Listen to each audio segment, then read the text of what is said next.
Au nom du Père et du Fils et du Saint-Esprit, ainsi soit-il.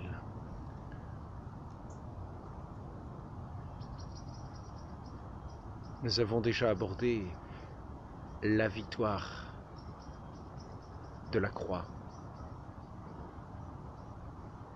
Nous avons vu la victoire de l'amour, la victoire de Dieu, la victoire de son Christ, qui est venu dans le monde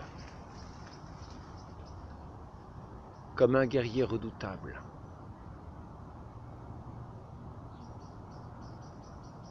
Le monde qui était asservi à Satan. Le monde qui s'était détourné de Dieu dans le péché originel. Devant l'arbre de vie, Ève avait détourné l'oreille de Dieu pour écouter les séductions de Satan et lui obéir, et faire perdre l'humanité à sa suite.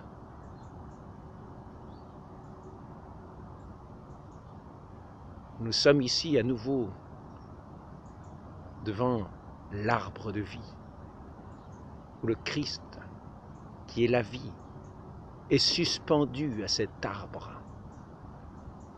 et où Satan s'acharne à le tuer, à le faire blasphémer, à le faire détourner de Dieu, à le nier, à l'anéantir. Et c'est ici qu'il nous faut prêter l'oreille. C'est ici qu'il nous faut écouter, non pas la voix de Satan, mais la victoire de la croix, la victoire du Christ sur la croix, la victoire de l'amour sur la croix, contre le mensonge de Satan qui asservissait le monde et l'écrasait sous son orgueil.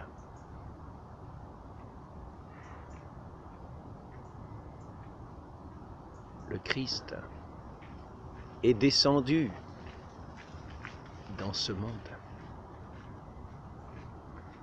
L'épée acérée de la parole dans la bouche, lui qui est le Verbe éternel, la parole de vérité, la vérité elle-même, lui qui est le Verbe de Dieu.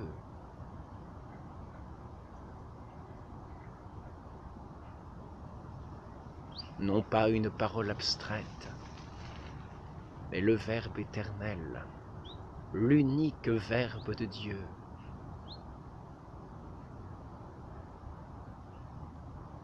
Car il est la plénitude de la parole de Dieu.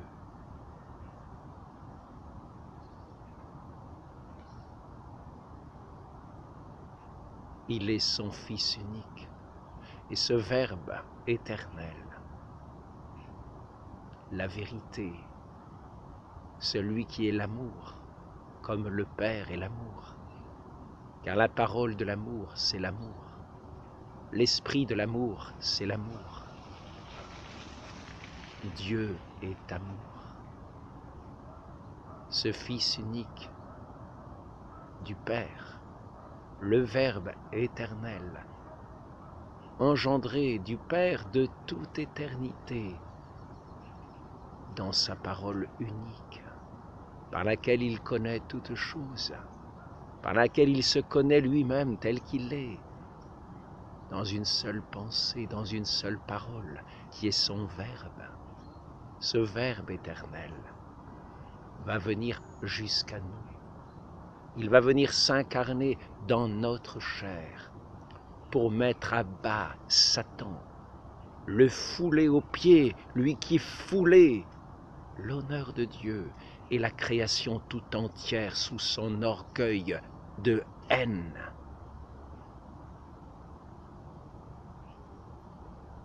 Il va descendre, lui qui est la vérité, comme dans une arène, pour combattre Satan et toutes ses légions, afin de libérer l'humanité captive sous le péché.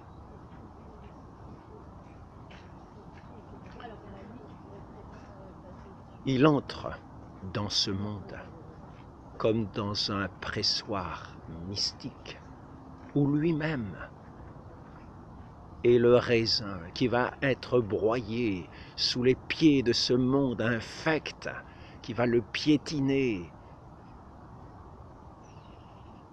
le fouler sous ses pieds, le mépriser, l'attaquer de toutes les manières possibles, déverser sur lui toute sa haine pour le vaincre et posséder définitivement l'héritage du monde sous le poids du joug de son orgueil insensé, de son orgueil mortel, de son orgueil haineux. Et le Christ, le Verbe éternel, la parole du Père, la parole de l'amour, celui par qui tout a été fait, par qui toute création a été faite, est venu non pas avec les armes de Satan, mais avec l'honneur de son Père, pour lui rendre toute justice.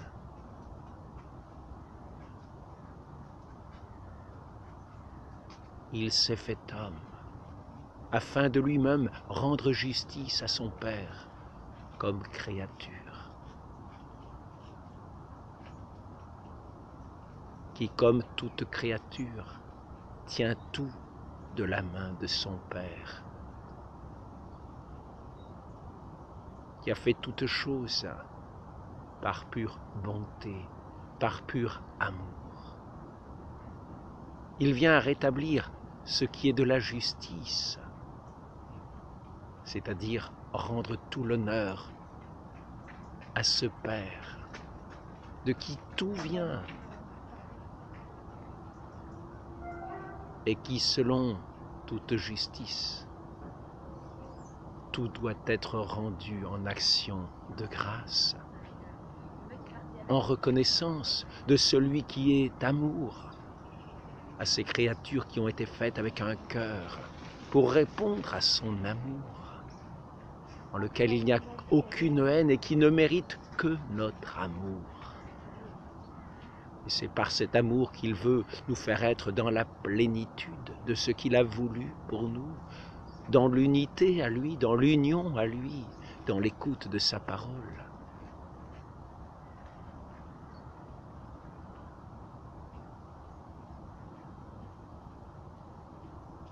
Dans cette confiance filiale de leurs enfants vers leur Père, qu'il veut voir comme un chant à sa plus grande gloire.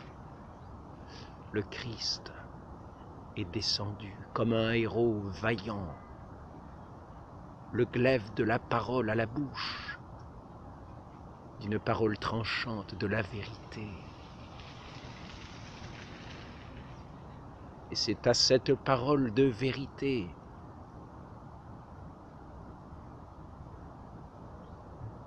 que le fond des cœurs va être révélé et que la justice va pouvoir se faire en toutes choses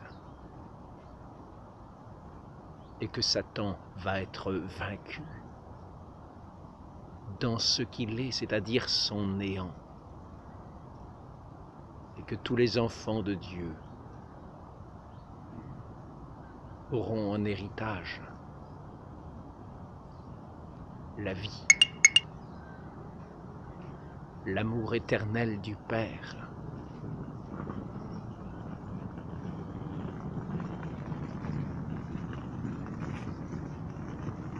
ce pressoir mystique où, tel un raisin, le Fils unique du Père, le Verbe de Dieu, va être broyé par toutes les attaques de Satan et de toutes ses légions. Ils vont être déversés tout entières contre lui pour le faire chuter, pour l'anéantir dans ce qu'il est, l'amour, pour en faire un des leurs, pour lui faire rompre le lien avec son Père, pour lui faire rompre le culte qu'il rend à son Père en l'honorant, en lui rendant grâce. Et pour remporter la victoire de son orgueil, afin de soumettre victorieusement sous son nom tout l'univers entier et le monde, et apparaître comme Dieu, à la place de Dieu. Et le Verbe éternel, sur ce nouvel arbre de vie de la croix, où Ève, une première fois, avait écouté les suggestions du serpent et avait perdu la vie, ainsi que toute l'humanité a servi sous cette séduction diabolique.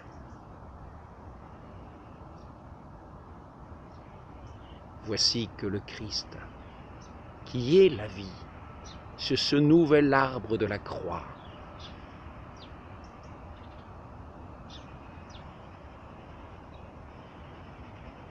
va vaincre le monde par son amour,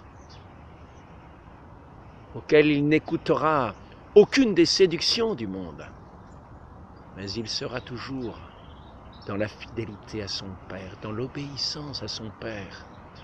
Et saint Paul dit qu'il s'est fait obéissant jusqu'à la mort, jusqu'à mourir.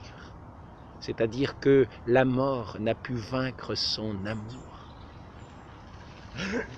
Il est resté dans l'écoute du Père, il est resté dans la parole de confiance du Père, sous toutes les attaques de Satan, qui n'a pu rompre ce lien. Et jusqu'au moment sublime de cette oblation du Fils sur la croix, où s'achève la victoire du Christ, la victoire de l'amour, et la défaite de Satan et de sa haine devant cet amour, cette haine qui vient se briser, se croyant victorieuse, qui vient se briser devant l'amour triomphante, qui offre le culte suprême sur l'autel de la croix, où il remet son âme au Père dans un acte d'abandon et de confiance filiale parfait à son amour. De reconnaissance parfaite de toutes les grâces du Père. Et l'orgueil de Satan est ici vaincu par ce culte que le Fils offre agréablement au Père. Et c'est ici que nous, au pied de la croix, nous ouvrons les yeux sur ce grand mystère qui brille plus qu'un soleil pour nous éclairer, pour éclairer toute l'humanité, et qui nous donne de choisir. Écoutez-vous la voix du serpent qui croit vaincre celui qu'il perce d'un glaive, qu'il crucifie de clous, qu'il insulte, qu'il blasphème, qu'il tourne en dérision.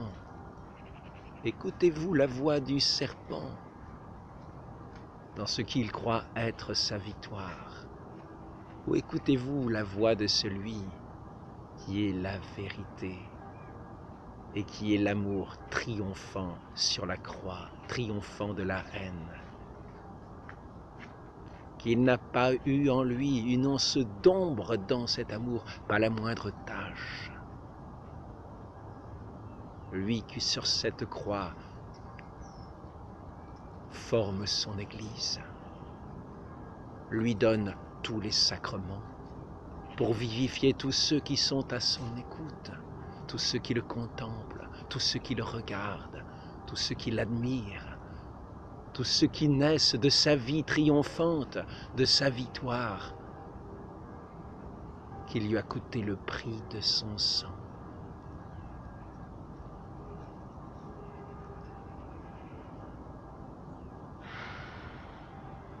Il donne le disciple à sa mère,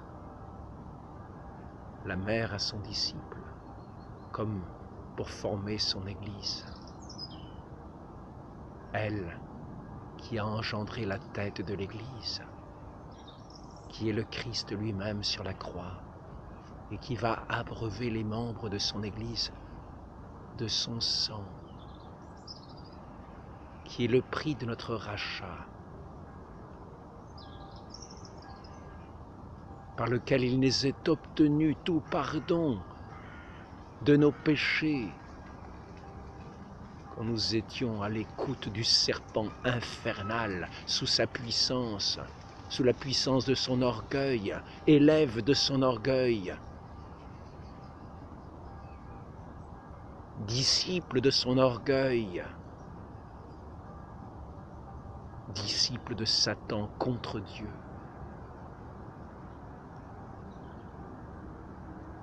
Sous cette croix, à chaque coup qui lui était lancé, était une défaite de Satan et une affirmation de la fidélité à celui qui est l'amour, le Père éternel, à qui était rendu ainsi le culte parfait, par celui qui était la vérité, son Fils unique, le Verbe éternel. Et qui donne à cette humanité de participer à son fruit de vie, à tous ceux qui lui prêtent l'oreille pour le voir et l'entendre, pour le croire, pour lui donner notre foi, car c'est par notre foi que nous pourrons entrer à son écoute et bannir de nous la suggestion de Satan.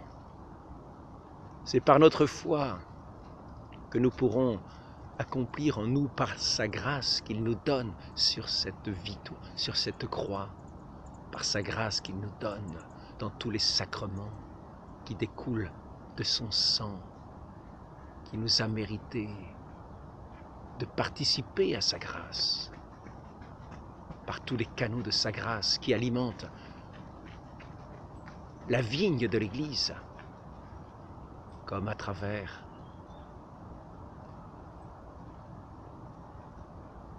une sève où coule ce sang précieux de la vie de notre Dieu fait homme.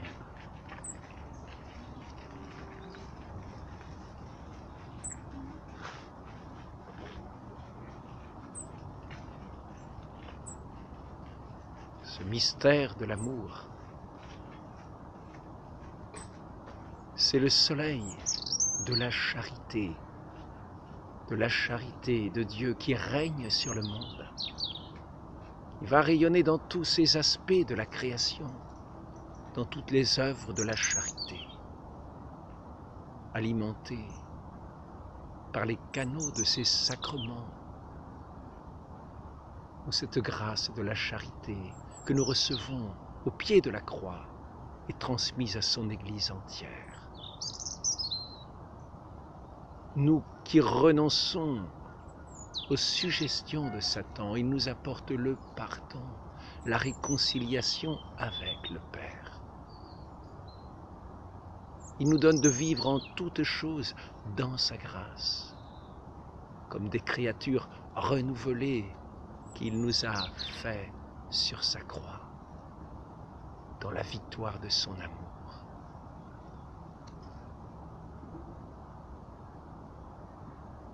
Si nous prêtons l'oreille à sa voix, nous qui regardons la croix, qui contemplons la croix dans ce mystère si grand, dans ce mystère si sublime, dans ce mystère si lumineux, qui est un scandale pour certains, une folie pour d'autres, mais qui pour nous est la lumière du monde, la lumière qui est le soleil de l'humanité tout entière.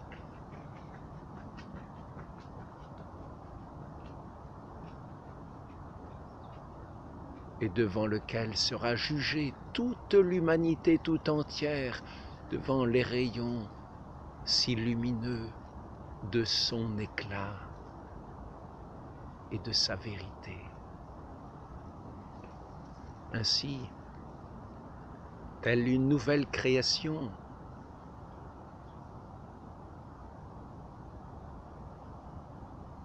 cette grâce de Dieu va vivifier tous ceux qui, devant ce mystère de la croix, vont prêter l'oreille, vont donner leur foi au Christ.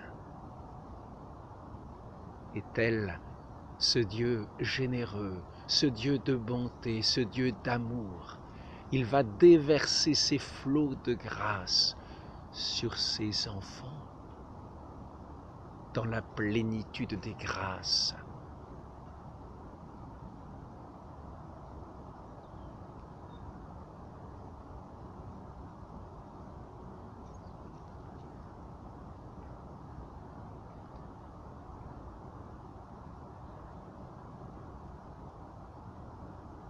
L'enfer, ainsi, sera vaincu en eux. Dans le monde, ils paraîtront peut-être comme des humbles, des gens de rien, que le monde ne remarque pas, car l'amour, ici-bas, est toujours méconnu, et Satan croit régner encore, ou du moins, le monde semble ignorer ce mystère de la croix si sublime et le mépriser, comme Satan pensait remporter la victoire sur le Christ. Le monde continue ses affaires infernales sous le joug du serpent originel. Dans le mépris de ceux qui seront autour d'eux et ne verront pas en eux, qui portent tous les jours leur croix à la suite de ce Christ, qui gardent en eux le souvenir de cette croix, la contemplation de cette croix, qui est leur soleil, qui les fera agir non pas à l'écoute et à l'école du monde. Ils apparaîtront comme exclus du monde,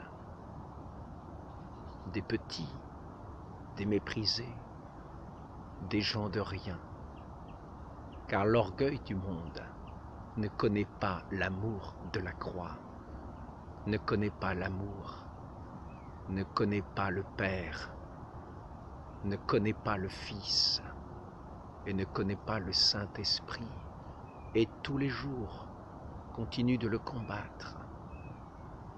Il ne sait pas qu'il est vaincu. Satan, lui, le sait.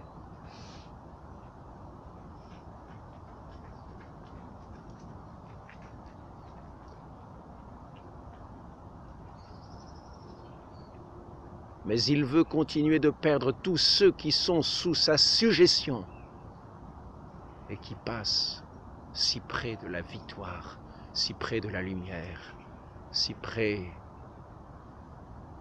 du Père éternel,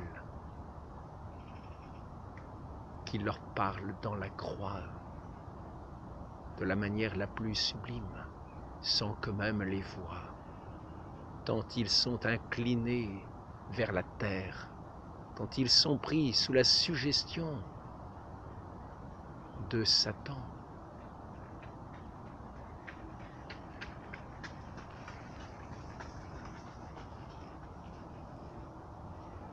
Et c'est ici qu'il nous faut prêter l'oreille à la parole du Christ, lorsqu'il nous dit, sa victoire étant déjà acquise, allez par toute la terre et faites des disciples. Ceux qui croiront et seront baptisés seront sauvés. Comprenez-vous cette parole? La victoire de la croix, si rayonnante, est déjà acquise. Mais nous en sommes ici-bas les ouvriers. Et c'est à nous d'aller travailler à ce champ de Dieu pour faire que tous les enfants perdus de ce Père si bienveillant puissent entrer à leur tour au cœur de Dieu par ce cœur du Christ, jusque dans la gloire du Père éternel qui les attend comme leurs enfants. Qu'il en soit ainsi.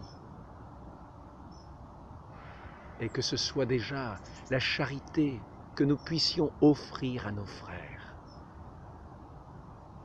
La vérité dans les paroles. La fidélité dans notre vie, jusqu'à nous-mêmes, subir les avanies du monde, afin que triomphe aussi pour nos frères l'amour qui a triomphé sur la croix. Au nom du Père et du Fils et du Saint-Esprit, ainsi soit-il.